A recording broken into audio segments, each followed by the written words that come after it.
14 janvier, quelque part au Nigeria. Il est 1h du matin. Sur une colline isolée, des dizaines d'hommes vêtus de bérets D's noirs, t-shirts blancs et pantalons noirs crient, dansent et tirent en l'air. Un tambour résonne. Au centre, 5 jeunes hommes rampent vers un autel où un prêtre en robe blanche tient une hache. Ces jeunes ont été battus, brûlés, piétinés pendant 6 heures. Ils sont épuisés, terrifiés. Mais ils continuent, parce que rejoindre cette organisation, c'est accéder au pouvoir, aux connexions, à l'argent. Son nom ? Black Axe. Ce que ces jeunes ne savent pas encore, c'est qu'ils viennent de rejoindre l'une des organisations criminelles les plus puissantes d'Afrique. Une mafia qui opère dans plus de 30 pays. Des États-Unis au Canada, de l'Italie à la France, du Brésil aux Émirats Arabes Unis. Une organisation avec 30 000 membres et des revenus estimés à 5 milliards de dollars par an. Plus que le PIB de certains pays africains. Une organisation qui a défié la mafia sicilienne en Italie. Qui contrôle le cybercrime, le trafic de drogue, la traite humaine à l'échelle mondiale. Mais le plus fou dans cette histoire, Black Axe a commencé comme une simple confrérie étudiante en 1977. Un groupe de 9 étudiants idéalistes qui voulaient lutter contre l'oppression coloniale. Aujourd'hui, c'est une machine criminelle internationale. Cette histoire, c'est celle de Black Axe, de la confrérie étudiante à la mafia mondiale. C'est l'histoire de violence, de pouvoir, de trahison et de sang. Et je vais tout te raconter. Pour comprendre Black Axe, il faut remonter au 7 juillet 1977. Université de Benin City, dans l'état d'Edo, au Nigeria. Le pays vit sous dictature militaire. L'oppression est partout.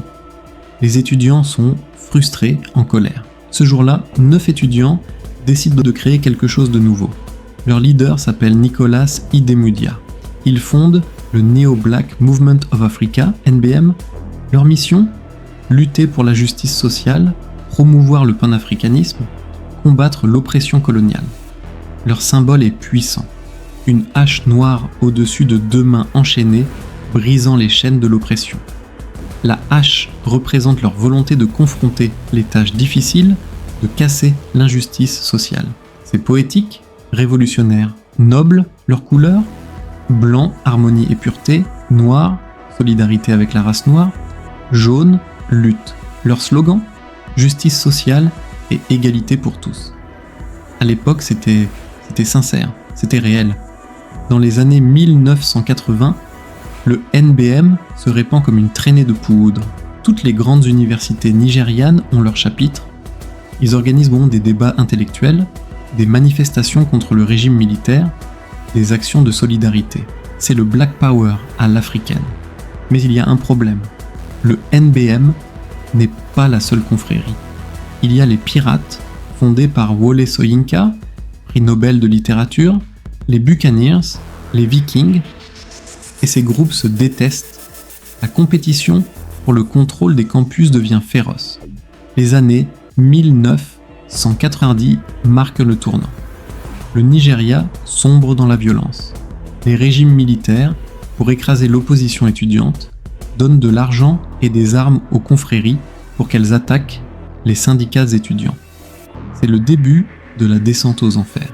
Wole Soyinka, le fondateur des pirates, dira plus tard. Les confréries sont devenues infectées par la violence. Elles se sont transformées en véritables cubateurs du criminel nigérien. Et Black Axe était en première ligne de cette transformation. Avant, quand il y avait des conflits, et c'était des gifles, des couteaux. Mais ça a escaladé. Ça a gradué vers les armes à feu, et les confréries ont commencé à se battre violemment pour le contrôle des campus. Et Black Axe était la plus agressive. 10 juillet 1999. Université Obafemi Awolowo, à Ile-Ife. Il est 23h. 40 membres de Black Axe débarquent en voiture. Ils ont des fusils de chasse et des hachettes. Ils crient des noms d'étudiants rivaux. Pharaoh, sors si tu es un homme. Legacy, sors si c'est ton père qui t'a fait naître. Ils entrent dans les résidences étudiantes, Ce qui suit est un massacre. 5 étudiants sont tués. 11 autres sont blessés. Certains sont abattus, d'autres à coups de hache. C'est un carnage. Le président Obasanjo est tellement choqué qu'il donne 6 mois au vice-chancelier pour éradiquer les sectes des campus. Mais Black Axe ne s'arrête pas. Entre mars 2009 et juin 2013, au moins 53 personnes sont tuées ou blessées dans des combats entre Black Axe et leur rival principal, la confrérie Eye. Des fusillades sur les campus, des embuscades, des exécutions. En mai 2009, à l'université d'Abuja, un combat entre Black Axe et les 2 Northern K Club fait plusieurs morts.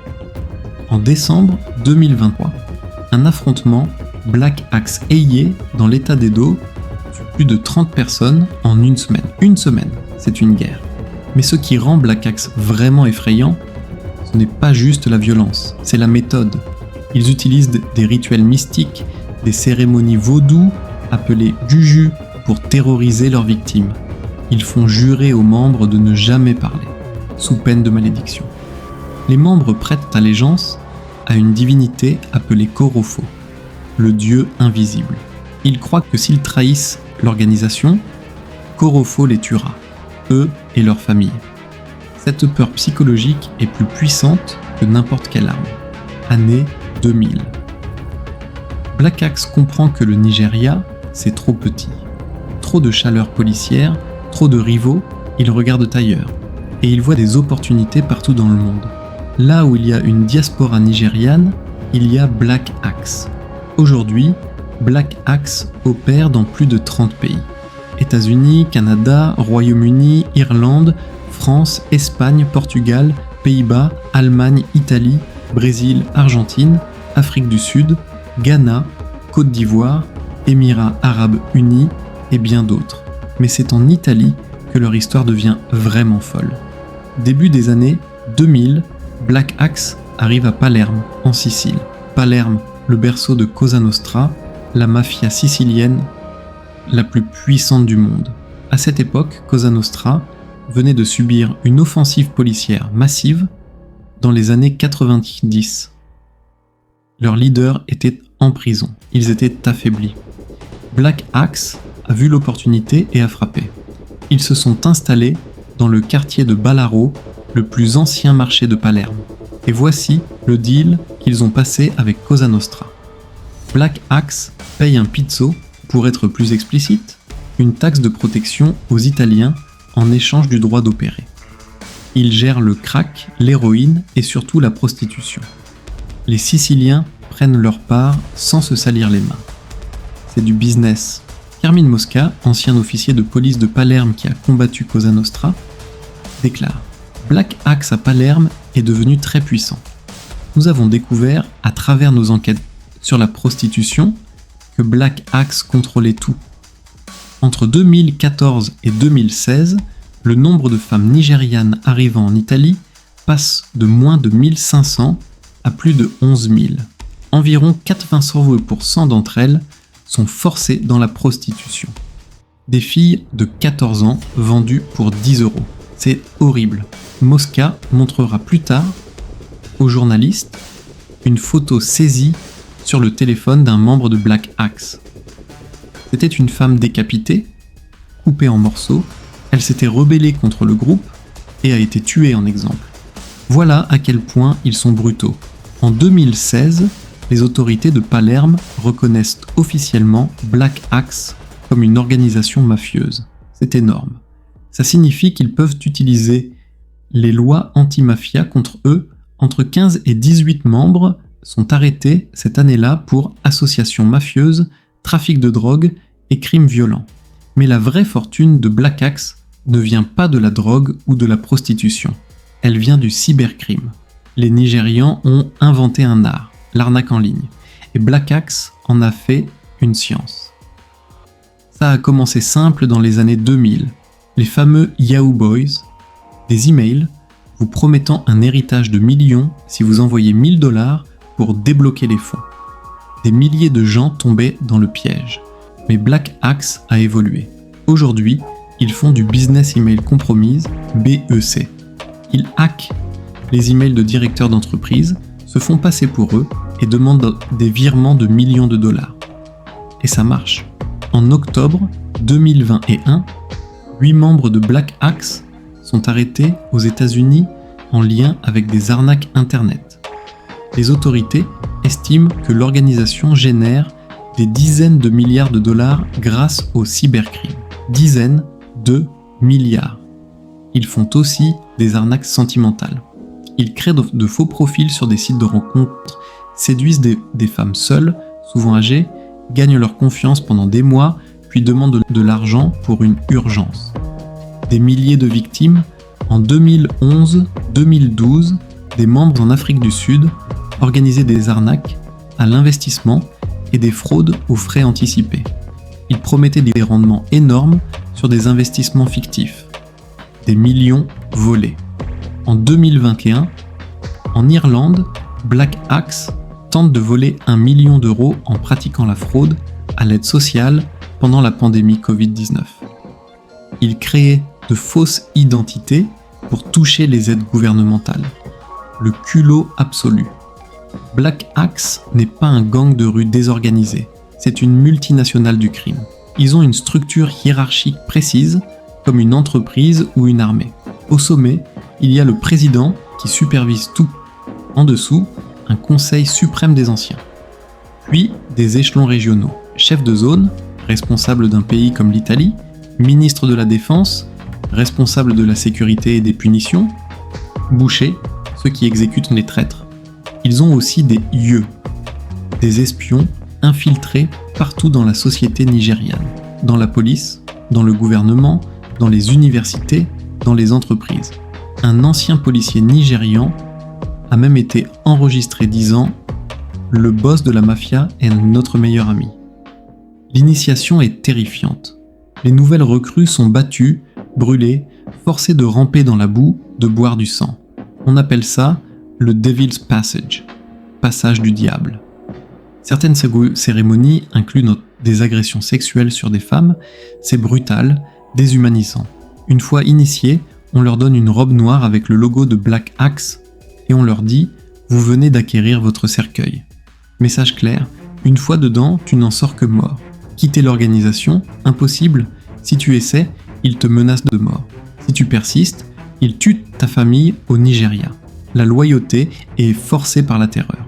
C'est pour ça que très peu de membres deviennent des informateurs. Les autorités du monde entier essaient de démanteler Black Axe. En juillet 2024, Interpol lance l'opération Jackal 3. C'est une opération massive impliquant 21 pays. Résultat, 300 arrestations, 3 millions de dollars saisis.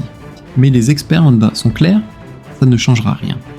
Black Axe a 30 000 membres dans le monde et génère 5 milliards de dollars par an. Arrêter 300 membres, c'est comme retirer une goutte d'eau de l'océan. Le vrai problème, l'impunité.